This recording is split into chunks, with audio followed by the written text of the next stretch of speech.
are going to be able to understand how authentic everything is. Right. This project, when it comes out on the 15th of December, Mm-hmm. not only are they going to be able to be like, oh yeah, that's happened to me too, but at the same time, being able to know who Paimon is. Yeah, Not yeah. DJ Paimon. Yeah. But Paimon. Yeah.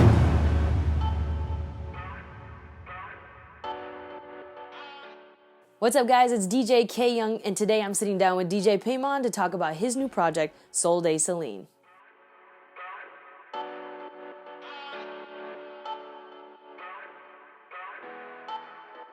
I love how things are starting to kind of recycle themselves to where, like, no, I want to know what the lyrics are, because for so long we were in that kind of like era of, I don't care what the lyrics are, I'm just going to make them up. Yeah, or, well, you I know. mean, like, certain subgenres of hip-hop, the lyrics aren't as important. So it makes sense why, like, you know, people don't really need to look them up to learn it. They'll just listen to it a couple times and learn it. Yeah, and then, learn it. You know, and vibe to it. But this, because the lyrics are integral to the storytelling aspect of it, I did want to make sure that people had access to the lyrics. So not only will they be on Genius, not only will they be on Apple Music, but I'm also going to put lyric videos out on my YouTube channel. So they will be able to go on YouTube and, you know, play it on their TV and on Apple TV and whatever, and the lyrics will animate. Because I do want people to actually absorb everything that I'm saying on top of the music side of things, because there is depth to these songs. Like, you know, Thing For You has a double meaning, you know, and, you know, Easy Rider, as much as the lyrics are kind of like simple as far as the way they're performed, there's still depth to the meaning behind, you know, certain things I talk about. And, you know, and Relapse, you know, is very vulnerable. So I want people to hear the things that I say on that. I mean, it's like, I admit to being petty, you know, like, and, you know, like, you know, because things, I feel like things that I'm not proud of, you know, like, they're like, you know, in Relapse, for instance, I talk about like the fact that out of spite, I slept with one of my ex-girlfriend's friends, you know, like, or like a couple of her friends or whatever. So, and it was an act of revenge, but even in the song, I'm not proud, you know? And it's me admitting to those feelings of, I was being toxic too. I was being petty. And but it's because of the pain that I was feeling. But I love how it's almost like an audio biography of yourself. You know what I mean? Because when I was reading the lyrics and listening to the music, I was like, learning. Did he really do all this? You know, like, okay, you know, like, you know, so again, it went back to like all these, you know, all the questions and all the things that I've asked you throughout this interview was, I think this interview is great because people are going to be able to understand how authentic everything is.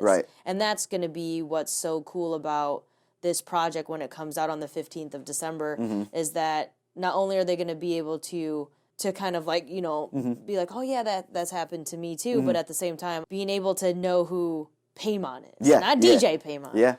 But Paimon. Yeah, absolutely. You know? And that was the intention. Like, that's... Do you think you're going to do a project of this, not magnitude per se, because I feel like you're going to always do something crazy and great, but do you think you're going to put out ever again a project that has just been so like vulnerable and open? Yes. I think so. Yeah, I think that's what I get the most. Like satisfaction. I get the most satisfaction out of the process is making content like that. I love making stuff that people can turn up to and, like, you know, dance to in the clubs and, like, you know, listen to, like, and catchy stuff. I love making that too. Don't get me wrong, because the DJ side of me loves, you know, playing hard ass beats.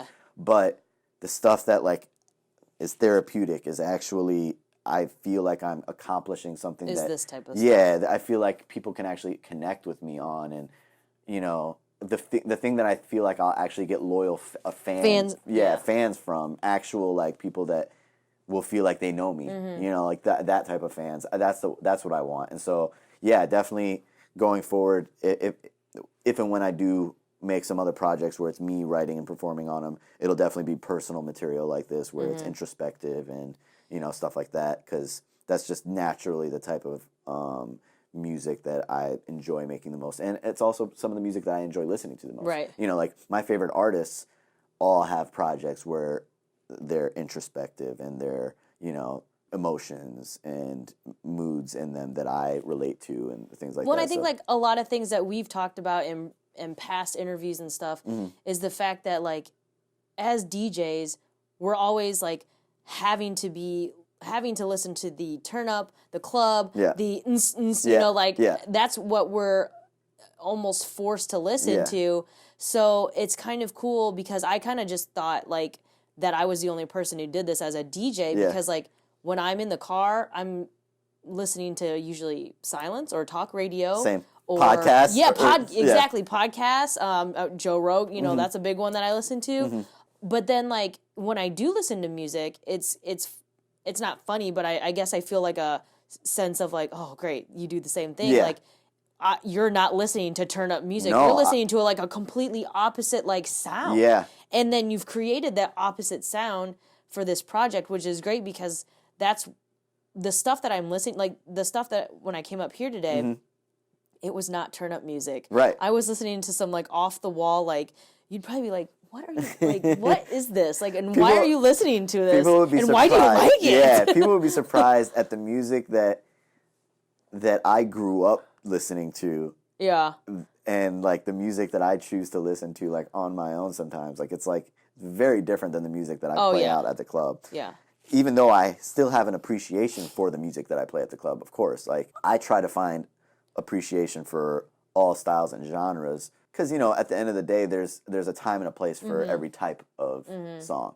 And so there's times where I'm in the mood to listen to Young Thug and Lil Uzi Vert. But there's times where I'm in the mood to listen to, Nas and Jay-Z. There's times where I'm in the mood to listen to Drake and Weeknd. There's Travis Scott. Like I just think it was kind of like, again, I was like, oh, you do that. Okay, refreshing. Good. Okay, great. I'm not the only one who doesn't like listen to like stuff for some No. Like, to me it's work. Like to me listening to going through my music and stuff is like it to me that's like part of the job. Yeah. Right? Yeah. So going to your project, I didn't really know what to expect.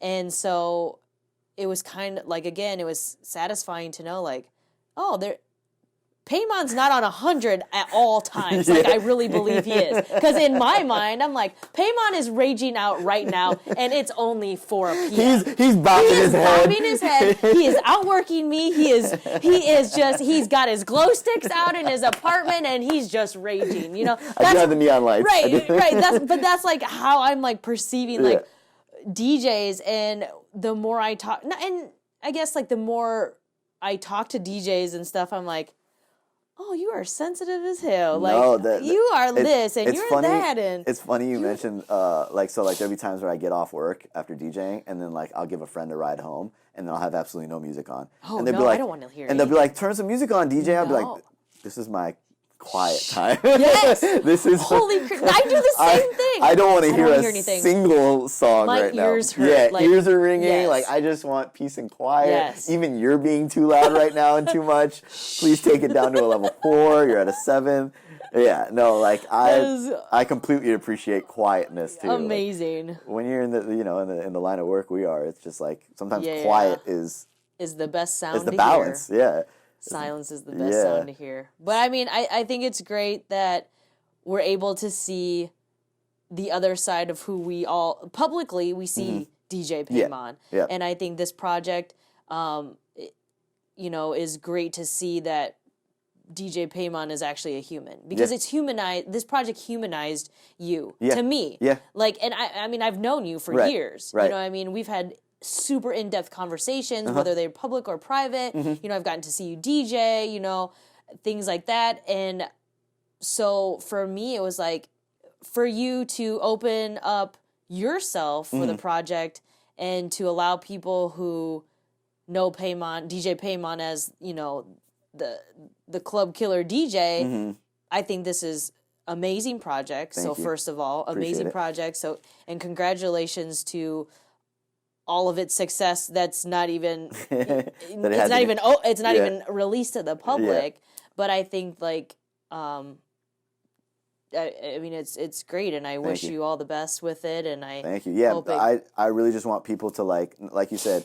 I want people to relate, connect with me on a personal level, and really feel like they're getting to learn more about me as a person through my personal experiences. And also, I want to showcase my artistic side that's not the club side and not the turn-up side. I want people to see the creative side, And even... You're going to get a date out of this, probably. You're probably gonna get a date. Some girls right, gonna be like, Paimon, let me help you. Broken. I'm so let me help you heal. Let me heal you. Come heal me. Which was not my intention. I know. But I really do want people to see the layers in this project too. Not even just because, like, you know, like there's so many like love and heartbreak. I mean, every romantic comedy is about love and heartbreak, right? But this is more than that. This has a lot of like parallels to other themes. You know, like so this project, you know, I touch up on mental health, anxiety, and depression and things like that. I touch upon, you know, comparing a lot of the album. I compare love to drugs, and you know, love at first sight to the first time trying drugs, and the feeling you get from love is just like addiction. You know, you're addicted to that person. You're addicted to the feeling that they give you. And as soon as that person is gone or they take that away from you, all of a sudden you're left feeling empty. There's a void and you need to either, you know, replace that with another drug or self-medicate or whatever it is. So I play with those themes throughout the album. And I'm really excited for people to just, you know, listen to it and absorb all that. And like, you know, it's one of those things where like you'll hear something and then you'll hear it the first time and you'll catch one thing. Then you hear it the second time, you'll be like, oh shit, I didn't even, you know, I didn't even catch that's a reference to this. Or, oh shoot, like this whole time he was talking about this. Right. You know, like, or like, you know, like, so it's abstract enough to where it does take several listens to catch on to different themes. And even in the visual album, you know, it's abstract enough to where it is, you know, artistically set. I think you could listen. I think you could watch it one time and gather and completely grasp. I mean, the way it was edited and written. I mean, you could completely grasp it if you only could watch it one time. But yeah, it's one of those things that you can you absorb, can watch it. You can take it in multiple times and absorb more and more. Because like I watched it in full 3 times, and each time, like you said, I picked up on something different, but like even the car accident thing, like that was the 3rd time. I was like, wait a minute, I'm watching this car and then swerves and then swerves crash. And I'm like, but I didn't, you know, like you didn't stage like a car accident, right? It just cuts to you getting, and I'm like, oh my gosh, did he try to commit suicide? You know, like. What girl heart? Yeah, right. You know what I mean? And so so many things. So that whole car crash thing was actually more symbolism of, because like in the intro in the song, I actually say stranded on the side of the road where she left me, which is symbolic for like just how I felt as far as like she just left me stranded. Right. So that was the entire like walking stranded on the side of the road was symbolism. Yeah, I didn't actually get into a car crash in real life. So that part of it was just for the artistic side. It was just to kind of express how I felt. So in the lyrics, it's posed as, you know, a metaphor, and then in the film, it's shown as one of the driving aspects of the film. But yeah, there's multiple things in the film and in the songs that, you know, are more symbolism and rather than actual things that happened. But yeah. Well. Congratulations. Thank you. I can't wait to see how it does and if you win more awards. Hopefully. All that Hopefully stuff. The album will get something. Yeah. Maybe I can that's submit what that. We need to. Yeah, you're going to submit that. Let's get a Grammy. Well, thank you. Yeah, thank you for the interview.